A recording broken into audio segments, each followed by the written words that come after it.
교회를 오래 다닌 사람 중에도 이 유다서를 읽어본 사람은 그렇게 많지 않습니다. 짧은 글인데, 편지인데 이상하게 이게 성경 맨 뒷부분에 달랑 한 장 딱 들어있기 때문에 아주 무시당하고 있는 성경의 한 권 책입니다.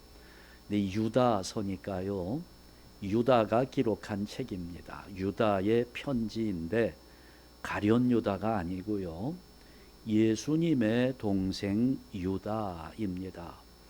예수님의 동생 유다가 예수님 승천하신 이후에 교회에 열심을 냈어요.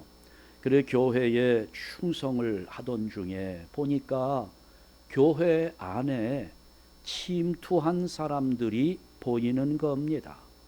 그래 오늘 본문 3절 4절 말씀을 다시 보시게 되면 이는 가만히 들어온 사람 몇이 있음이라. 이 사람들이 들어와서 성도들을 미혹하는 거지요. 그래서 믿음을 왜곡하고 믿음을 변질시키는 이런 모습을 보면서 여기 3절에서 믿음의 도를 위하여 힘써 싸우라는 말씀으로 성도들을 격려하는 내용입니다.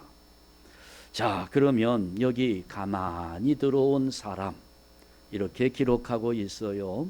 유다가 점잖은 표현으로 이렇게 기록을 했지만 이거 정말 우리 속에서 일어나는 감정대로 표현하자면 가만히 들어온 놈들 이렇게 하면 이게 좀 더 나은 표현입니다.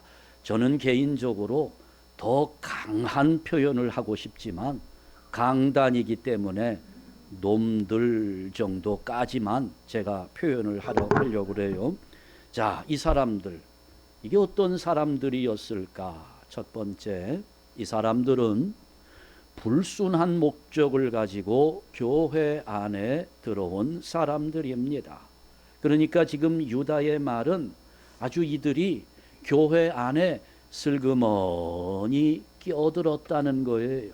슬그머니 들어왔어요. 그런데 여러분 보세요. 우리가 일반 생활을 하는 중에도 보통 몰래 들어가는 사람들, 슬그머니 슬쩍 끼어 들어가서 은밀하게 행동하는 그런 사람들 보세요. 이 사람들은 다 그 목적이 선한 사람이 없습니다. 그러니까 여러분, 이 가만히 들어온 사람들은 불순한 목적으로 교회 안에 들어온 사람들입니다. 소매치기들 보세요. 여러분, 소매치기들은 언제 옆에 왔는지도 잘 모릅니다. 얼마나 은밀하고 민첩하게 움직이는지, 그 사람들 손이 내 주머니에 들어왔다가 나갔는지 웬만한 사람들은 감지하지 못하지요. 눈치도 채지 못합니다. 마찬가지로 불순한 목적을 가지고 교회 안에 들어온, 가만히 들어온 사람들, 이게 표시가 잘 나지 않아서 구별하기가 대단히 어렵습니다. 예를 들면 요즘에 신천지의 사람들, 여러분 신천지 다 들어보셨죠? 아주 유명한 이단입니다. 신천지 이단, 또 신사도 운동에 있는 사람들도 있어요. 신천지, 신사도 운동 이런 데서 교회 안에 슬쩍 끼어드는 사람들, 옛날 초대교회에도 이런 사람들이 있었던 겁니다. 유다는 그런 사람들의 잘못된 가르침에 미혹되지 말고 싸우라는 겁니다.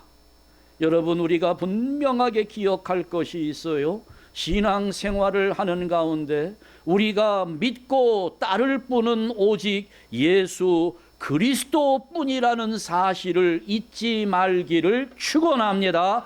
어떤 사람, 아무리 훌륭한 목사조차도 우리가 그를 믿고 따를 만한 존재는 되지 않습니다. 여러분, 우리 교회는 오직 예수님만 바라보는 교회입니다. 주보를 보면 여러분 제일 앞 표지에 써 있지요. 주님만 바라보는 교회입니다. 어떤 사람도 우리의 신앙의 대상이 되지 않습니다. 유다는 이제 교회 안에 이런 믿음이 왜곡되는 모습을 보면서 너무 안타까운 거예요. 사도들이 가르친 바가 있는데, 예수님의 제자들이 예수님의 가르침을 받고 전해준 그 교훈들이 있는데, 그것과는 다른 교훈, 다른 교리, 다른 가르침을 가지고 온 이 사람들, 가만히 들어온 이 사람들의 교훈을 받지 말라고 강하게 경고하는 겁니다. 사도 바울도 이런 모습을 봤어요. 그래서 사도 바울은 디도서 1장 10절부터 11절까지의 말씀을 보면 불순종하고 헛된 말을 하며 속이는 자가 많은 중, 여기서 속인다는 것은 무슨 세상에서 거짓말하고 이런 것을 의미하는 게 아니라 교회 안에 들어와서 믿음을 왜곡하는 사람들의 말을 의미하는 겁니다. 그 사람들 중 할례파 가운데 그 당시 유대주의자들, 율법주의자들이 많은 미혹을 했어요. 그런 사람들 어떻게 하라고 합니까? 그들의 입을 막을 것이라. 입을 막으라고 그랬어요. 교회 안에 슬쩍 끼어들어 가지고 왜곡되고 변질된 그런 가르침을 가지고 들어온 사람들 입도 뻥끗하지 못하도록 그 입을 막으라고 말했습니다. 여러분, 우리도 잘 살펴봐야 합니다. 한번 좀 살펴보세요. 여기 혹시 우리 가운데 가만히 들어온 사람이 있는지 한번 보세요. 네. 아니, 그럼 목사님, 내가 가만히 들어왔지 시끄럽게 들어왔나요? 그게 아니지요. 가만히 슬쩍 뭔가 불순한 목적을 가지고 여기에 들어와 있는 사람들, 제가 보니까 우리 교회는 없는 것으로 보입니다. 그러나 이런 사람들 때문에 몸살을 앓고 있는 교회들이 참 많아요. 우리가 정말 조심해야 될 부분입니다. 두 번째, 이 사람들은 예적부터 판결을 받기로 미리 기록된 자들입니다. 4절 보세요. 이는 가만히 들어온 사람 몇이 있음이라. 그들은 예적부터 이 판결을 받기로 미리 기록된 자니. 이미 이 사람들은 하나님의 정죄에 놓여 있는 사람들입니다. 하나님의 심판을 받도록 미리 결정된 사람들이라는 거예요. 베드로도 비슷한 말을 했어요. 베드로전서 2장 8절에 보시게 되면 그들이 말씀을 순종하지 아니함으로 넘어지나니 이는 그들을 어떻게 했다고요? 이렇게 정하신 것이라. 하나님이 벌써부터 심판으로 결정해 놓은 사람들. 사도 바울도 이런 말을 합니다. 로마서 11장 8절에서 다 같이 읽습니다. 하나님이 오늘까지 그들에게 혼미한 심령과 보지 못할 눈과 듣지 못할 귀를 주셨다 함과 같으니라. 아멘. 하나님이 그렇게 하셨다는 거예요. 이미 이 사람들은 심판받도록 정해졌다는 겁니다. 유다가 지금 그렇게 말했고요. 또 베드로도 그런 말을 했고 사도 바울도 이런 말을 하고 있습니다. 이미 심판을 받도록 정해진 사람들에 대한 기록들이 이렇게 성경에 나와 있는 거예요.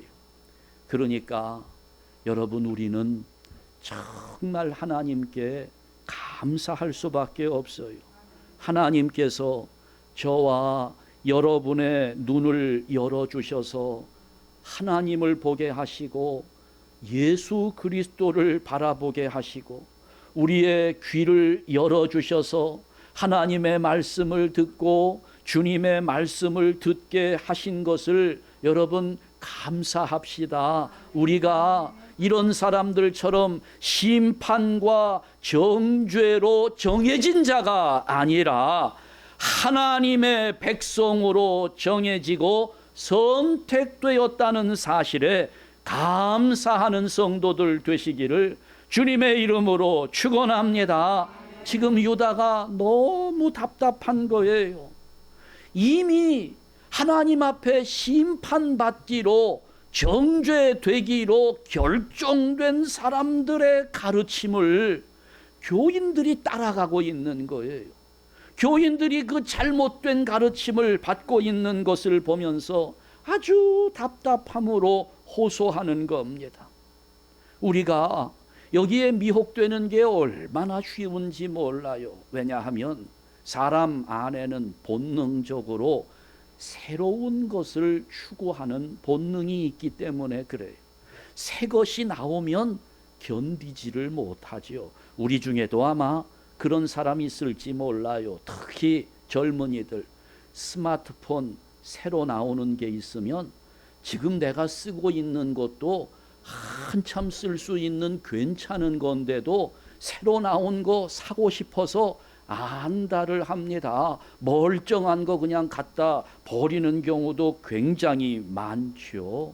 뭐 컴퓨터 관련된 요즘은 무슨 뭐 AI 관련해서 이런 거 프로그램들이 굉장히 많이 나오는데 이런 거 새로운 게 나오게 되면 이전에 쓰던 거 멀쩡한데도 그냥 버리고 새 것을 사고 싶어서 안달을 하지요. 그런데 그래도 물건을 그렇게 새로운 거 좋아하면 그래도 괜찮은 거예요. 어떤 사람은 사람도 자꾸 새로운 사람을 좋아해요. 그래서 하나님이 허락하신 배우자에 만족하지 못하고 다른 새로운 배우자에게 관심을 두는 사람들 또 얼마나 많습니까? 물건도 그렇고 사람도 그렇고 자꾸 새 것을 좋아하는데 신앙도 새로운 것을 자꾸 좋아해요. 새로운 소리를 듣고 싶어 합니다. 뭔가 어디 새로운 가르침이 있지 않을까 생각을 하죠. 그래서 뭐 어디에서 그냥 기존 교회에서는 듣지 못하는 무슨 세미나가 있다, 무슨 훈련 프로그램이 있다 그러면 그냥 우르르 몰려다니면서 은혜 받았다고 거기에 빠져드는 사람들이 참 많아요. 그거 내용을 가지고 내가 일일이 열거하자면 오늘 하루 종일 해도 시간이 모자랄 정도입니다. 그 중에 하나, 영어 성경 중에 킹 제임스 버전이 있습니다. 킹 제임스, 옛날 영국의 왕이 명령을 해서 영어로 번역한 성경입니다. 아주 훌륭한 성경이에요. 참 좋은 번역입니다. 그런데 최근 들어서 갑자기 이런 경향이 많아져요. 킹 제임스 번역만 진리를 담고 있고 다른 번역의 성경들, 우리가 지금 사용하는 이거 개정개역 성경조차도 이 성경 안에는 구원의 진리가 없다고 말하는 사람들이 나타났어요. 어디까지 말하는가 하면 심지어는 킹 제임스 번역 이외의 다른 성경 번역들은 다 사탄의 번역이라고까지 이야기하는 사람들이 많아지고 있습니다. 물론 저도 킹 제임스 버전의 역사성이나 권위를 인정합니다. 아주 훌륭한 성경이에요. 그러나 제가 그 번역을 존중하고 또 그것이 훌륭한 번역이라는 것을 인정하기는 하지만 그 성경만 옳고 다른 성경에는 구원의 진리가 없다는 주장, 이거는 허무맹랑한 주장이에요. 말이 안 되는 겁니다. 그런데도 아주 신기한 일이 벌어져요. 많은 성도들이 그 말을 들으면서 기존의 우리 성경의 번역을 불신하고 있다는 겁니다. 이게 새롭다고 느끼는가 봐요. 우리가 쓰던 이 성경은 옛날 거고 킹제임스 버전이 새로 나온 건 줄 착각하는 것 같아요. 아니에요. 킹제임스 버전은 지금부터 400년 전에 나온 옛날 겁니다. 지금 우리 이 번역은 나온 지 아직 100년도 되지 않은 거거든요. 참 이런 모습을 보면 유다의 심정이 느껴지는 것입니다. 여러분, 예수님께서 말씀하셨어요. 말세에는 이렇게 이미 정죄를 받은 거짓 선지자들이 일어나서 사람들을 미혹할 겁니다. 각별한 주의가 필요합니다. 이제는 또 사람들이 하도 돈을 좋아하니까 교인들에게 돈을 나누어 주는 교회도 생겨요. 여러분, 가지 마세요. 망합니다. 뭐 교회뿐만 아니라 이거는 국가도 마찬가지예요. 나라가 국민들에게 돈을 나누어 준다고 하니까 국민들이 돈 나눠, 정부가 돈을 준다고 하니 그게 너무 좋다는 거예요. 그러니까 그냥 우리나라 좋은 나라라고 그렇게 이야기하는데 점점 많아지고 있어요, 그런 사람이. 여러분, 정부가 돈 나눠준다고 해서 절대 좋아하지 마세요. 돈 나눠주면서 국민들로 하여금 노동의지, 일하고자 하는, 성실하게 일할 의지를 꺾어버리는 나라는 반드시 망합니다. 그건 망하는 길이에요. 교인들에게 돈을 나누어 주면서 교인들이 하나님을 섬기고 하는 신앙의 의지를 꺾어버리고 하나님 앞에 헌신하고자 하는 의지를 사라지게 하는 교회는 반드시 망하는 겁니다. 그러니까 제가 하고 싶은 말은 많은데 여기까지만 할게요. 어디에 무슨 새로운 가르침이 있다? 거기 아주 엄청나게 신비로운 뭐가 있다? 어디 가니까 돈 준다고 하더라? 이런 것 때문에 여기저기 기웃거리면서 방황하지 않기를 바랍니다. 지금 여러분 앉아있는 이 자리가 진리의 자리이고 이 자리가 은혜의 자리이고 하나님은 이 자리를 통해서 여러분의 삶에 변화를 주시고 은혜를 주기로 계획하셨음을 확신하면서 여기저기 다닐 것 아니라 이 자리를 끝까지 지키는 성도들 되시기를 주님의 이름으로 축원합니다. 세 번째, 여기 가만히 들어온 사람들, 경건하지 않은 자들입니다. 자, 아까 4절 말씀에 보면 유다가 그런 말을 하는 거예요. 4절 말씀에서 이들이 하나님의 은혜를 방탕한 것으로 바꾼 자들이라고 이야기를 합니다. 하나님의 은혜를 방탕한 것으로 바꾸고 이렇게 이야기하죠. 여기 방탕한 것이라고 되어 있는데 예전에 우리가 가진 성경에는 이것을 색욕거리라고 번역을 했었습니다. 그걸 지금 번역을 바꾼 거예요. 색욕거리. 뭔가 음란한 거, 뭔가 우리가 어떤 이성간이나 이런 것에 우리 그런 아주 음란한 마음을 갖는 그런 모습으로 바꾼 자들이라고 선언하는 겁니다. 어떻게 바꾸었느냐? 하나님의 은혜를 어떻게 방탕한 것으로 바꾸었는가? 이들은 그렇게 말하는 거예요.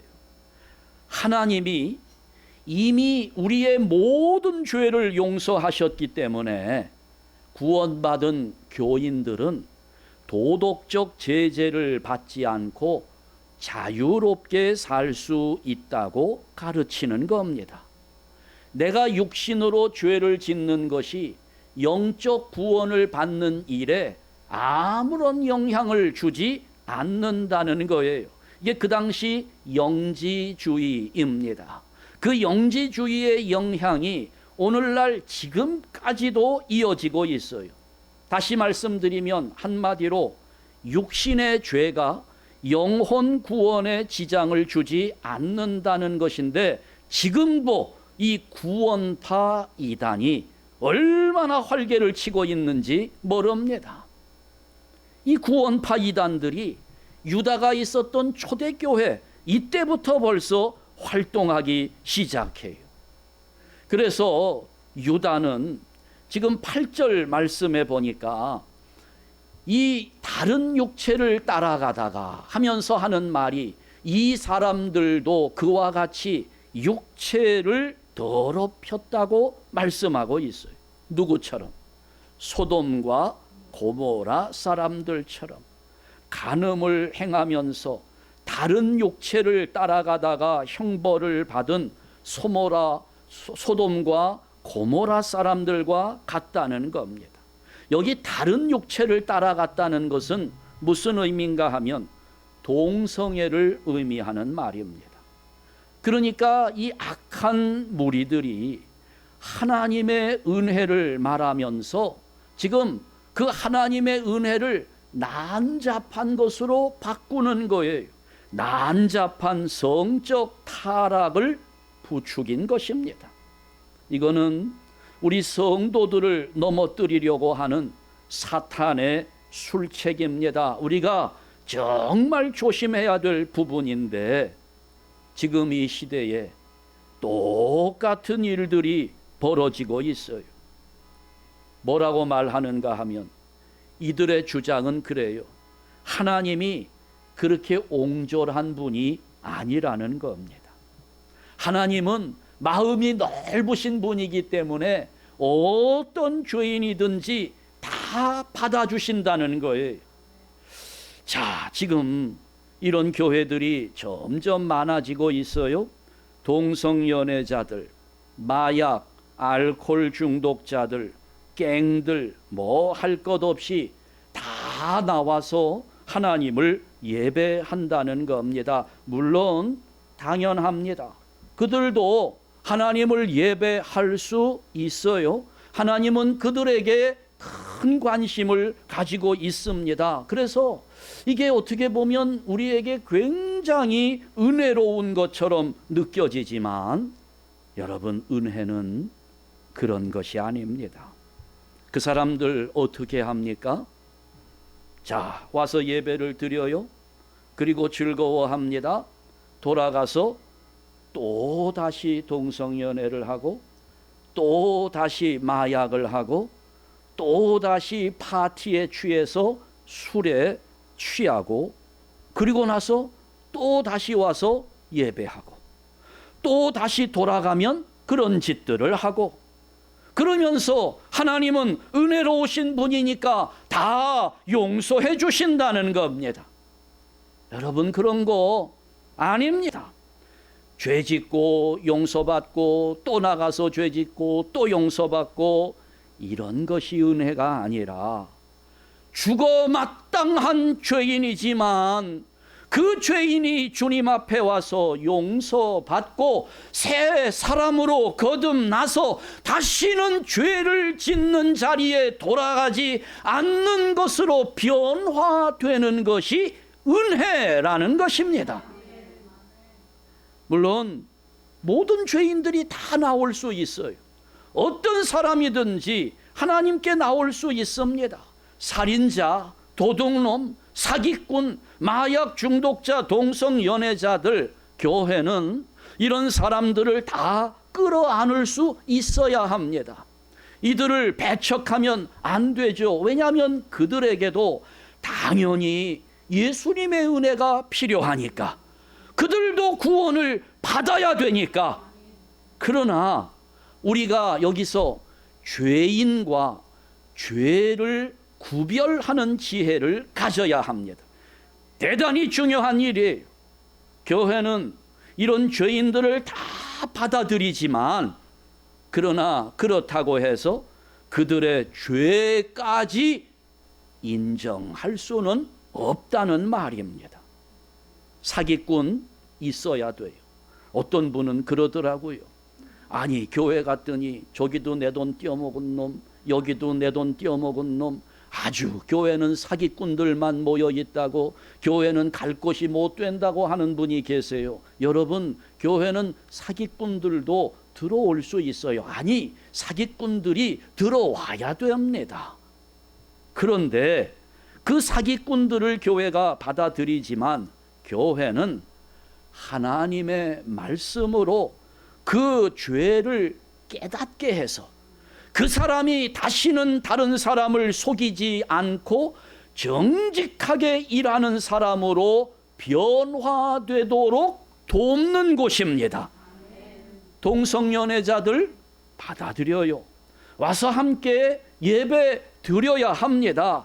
그러나 그들을 받아들이지만 우리는 그 죄가 얼마나 하나님 앞에 가증한 것인지를 깨닫게 해주어서 다시는 그 사람이 그 죄에 빠지지 않도록 하나님의 말씀으로 가르치는 곳이 교회입니다.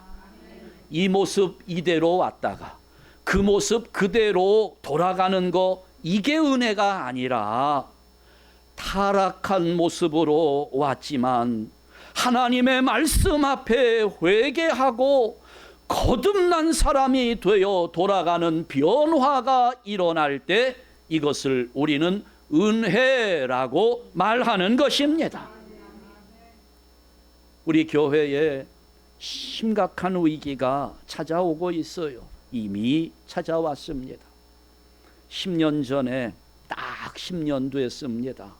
2015년 6월 달에 많은 교회가 이 동성 결혼을 합법화하려는 시도에 반대하면서 연방법원이 하나님의 말씀을 따라서 지혜로운 결정을 하도록 동성 결혼을 합법화하지 않도록 그 법원의 판사들에게 큰 기대를 했었습니다. 그러나 연방의 법원들은 빌라도와 똑같이 판결했지요. 하나님의 말씀과는 상관없이 그저 시대의 흐름을 따라서 동성 결혼은 합법이라고 결정해 버렸습니다.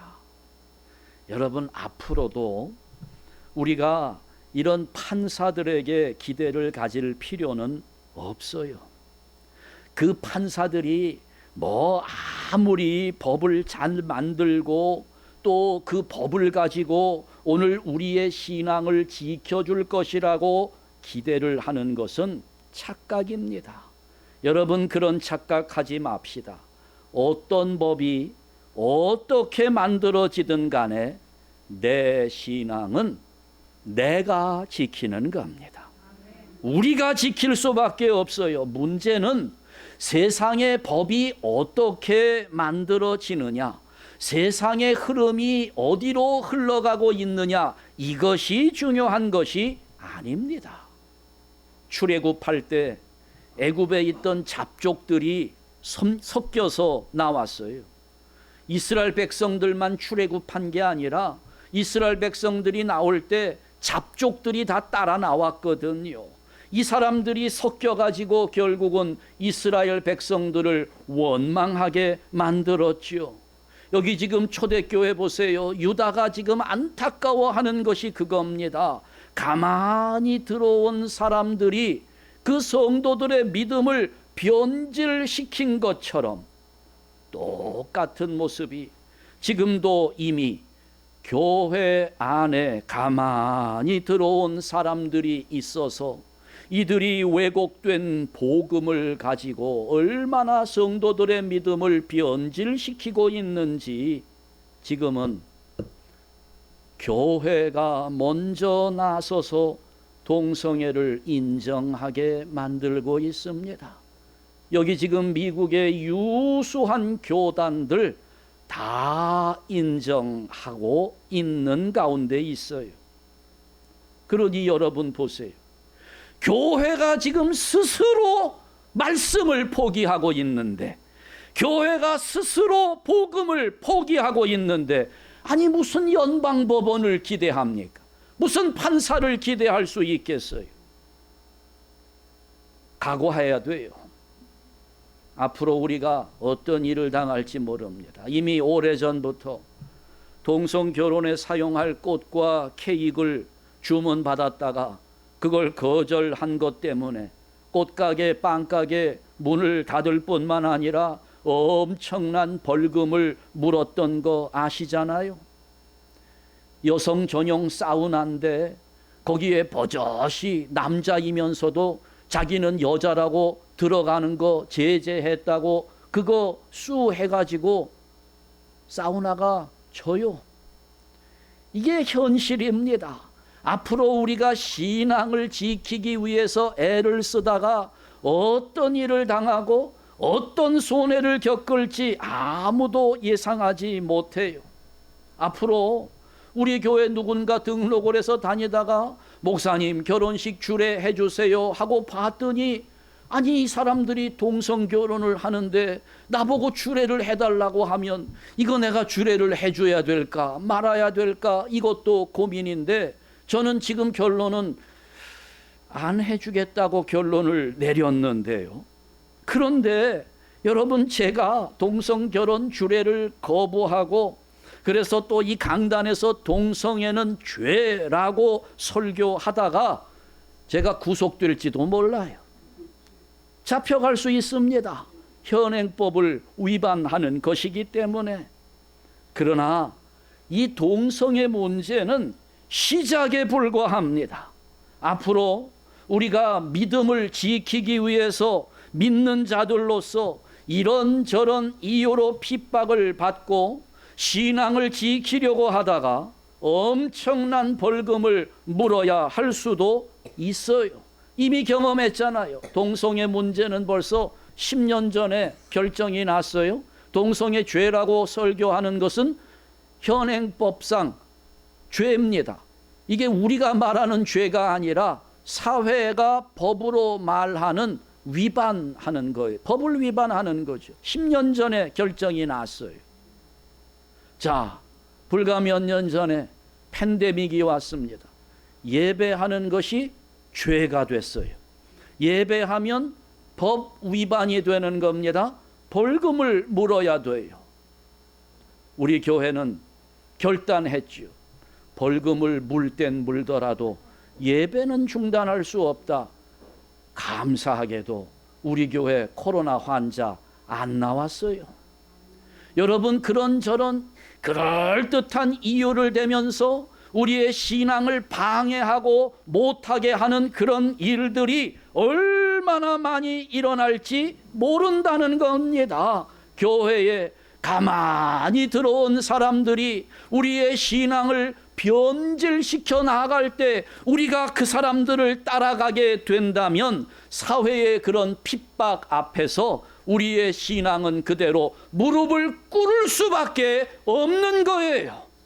그래서 우리 기초를, 믿음의 기초를 지금부터 다져야 되는 겁니다. 하나님의 말씀을 읽어야 되는 거고 그 말씀을 가슴에 새겨야 되는 것이고 이 말씀을 날마다 묵상하면서 내 삶의 능력이 되도록 만들어야 되는 겁니다. 어떤 일이 일어날지 아무도 몰라요. 그러나 우리 하나님께서 우리에게 분명하게 말씀하시는 것이 이사야 선지자를 통해서 지금부터 벌써 몇 천년 전에 우리에게 말씀을 주셨습니다. 이사야 41장 10절 말씀에서 다 같이 읽습니다. 두려워하지 말라, 내가 너와 함께함이라. 놀라지 말라, 나는 내 하나님이 됨이라. 내가 너를 굳세게 하리라. 참으로 너를 도와주리라. 참으로 나의 의로운 오른손으로 너를 붙들리라. 아멘. 여러분, 어떤 법이 어떻게 만들어져서 그것이 우리의 신앙을 위협하고 협박하고 우리의 예배를 못하도록 그러면서 사회의 가치관은 또 바뀌게 되고 어떻게 변해 가든지 간에 이런 모든 것들을 통하여 내가 믿음을 지키려고 하는 그 부분에서 우리에게 어떤 핍박이나 손해가 있든지 두려워하지 맙시다. 흔들릴 필요도 없습니다. 담대하게 그저 우리는 복음을 전하고 순결하게 믿음을 지키면서 승리자가 될 수 있기를 주님의 이름으로 축원합니다.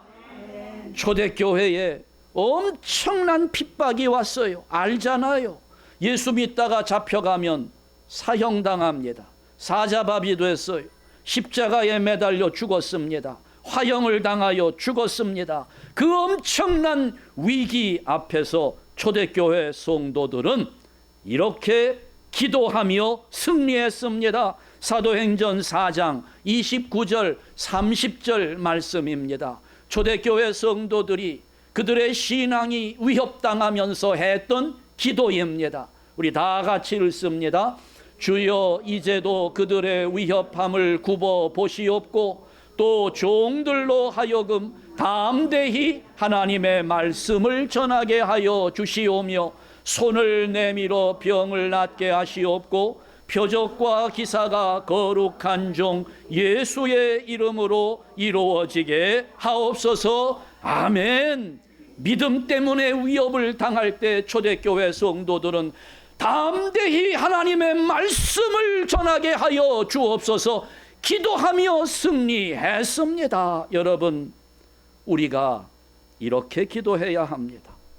주여, 우리 교회가 세상의 어떤 위협 앞에서도 담대하게 하나님의 말씀을 전하게 하옵소서.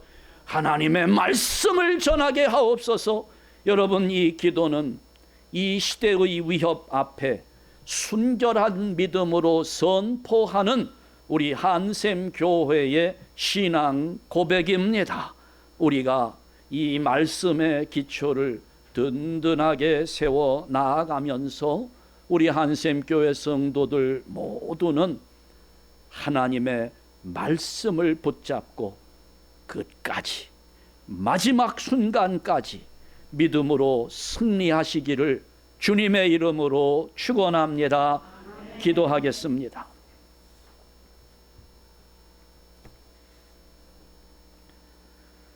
하나님 아버지 감사합니다. 오늘 우리에게 말씀을 허락하시며 우리의 믿음이 왜곡되고 변질되도록 교회에 가만히 들어온 자들이 우리들을 미혹할 때 아버지여 우리가 거기에 흔들리며 휩쓸리지 않도록 든든한 기초를 갖기 원합니다. 하나님, 이제까지 우리는 신앙생활 한다고 했어도 교회 다닌다고 했어도 껍데기만 붙들고 있었음을 고백합니다. 아버지여, 이제는 우리의 믿음의 껍데기를 다 벗겨버리게 하여 주옵시고 믿음의 본질을 붙잡게 하여 주시옵소서. 아버지, 우리 모든 한샘교회 성도들 알곡 신앙인으로 하나님 앞에 서기를 원합니다. 아버지여, 오늘 우리 믿음의 기초가 든든한 반석 위에 세워지는 일에 우리 모든 성도들이 열심으로 참여하도록 성령께서 그 마음들을 주장하여 주시옵소서. 이제 하나님의 말씀이 기록된 성경을 통독하며 그 성경 구절들을 우리가 암송하는 가운데 가슴에 새기게 하여 주옵시고 이 말씀을 묵상하면서 오늘 우리가 더욱더 주님을 닮아가며 아버지여 우리 삶의 믿음으로 승리할 수 있도록 하나님의 뜻을 깨닫게 하여 주옵시고 무엇보다 우리 안에 있는 신앙을 가지고 주님과 대화하면서 기도하면서 소통할 수 있는 믿음의 성숙한 자리에 설 수 있도록 인도하여 주시옵소서. 아버지 하나님, 이제 우리의 믿음에 어떤 위협이 찾아올지, 오늘 우리 교회가 어떤 위기에 봉착하게 될지, 그러나 그럼에도 초대교회 성도들의 기도를 기억하면서 우리들 또한 두려워하지 아니하며 놀라지도 아니하며 당황하지도 아니하면서 오직 하나님의 말씀을 담대하게 전하는 복된 교회, 복된 성도들 되게 하여 주시옵소서. 예수 그리스도의 이름으로 기도하옵나이다. 아멘.